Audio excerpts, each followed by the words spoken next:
तहरीक अदम एतमाद की कामयाबी के बाद से खामोश मौलाना फजल रहमान का बड़ा बयान सामने आ गया। उन्होंने फौरी इलेक्शन का मुतालबा कर दिया।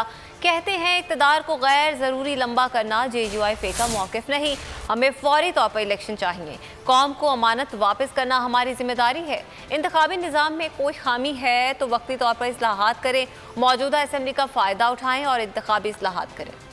अभी जो नई हुकूमत बनी है जाहिर है कि वो 1 साल के लिए है, ज्यादा से ज्यादा, वो भी ज्यादा से ज्यादा। लेकिन इस हुकूमत के अंदर जमीयत उलमाए इस्लाम का अपना वजूद है, अपना तशख़्ख़ुस है, अपना मौक़िफ़ है और हम उनसे ये कह रहे हैं कि हमें अब भी फौरी तौर पर इलेक्शन चाहिए। चाहे वो चला गया, उसको हमने रुख्सत कर दिया, फिर भी कौम को वो अमानत वापस करना हमारी जिम्मेदारी है जिसके लिए हमने जदोजहद की है। हाँ, अगर आप ये समझते हैं कि इंतखाबी निज़ाम में खामियां हैं, दोबारा उसके अंदर धांधली के इम्कानात हैं, तो वक्ती तौर पर इन असम्बलियों का फायदा उठा के आप इंतखाबी इस्लाहात कर लें, कुछ और ऐसे इस्लाहात जो नागुज़ीर हों, ताकि उस गंद का सफाया हो सके कि हम गदले पानी से तो निकले लेकिन दोबारा गदले पानी में न उतरे बल्कि शफाफ पानी में उतरे। तो इस हद तक अभी भी हम अपने मौक़िफ़ पे उसी तरह कायम हैं। मसलहत की भी हद होती है, इक़्तिदार और फिर उसको लंबा करना और गैर जरूरी तौर पर लंबा करना, ये शायद जमीयत उलमाए इस्लाम का मौक़िफ़ ना हो और इस पर हम अपनी राय रखेंगे और इनके सामने भी हमारी राय बिल्कुल वाज़ेह है।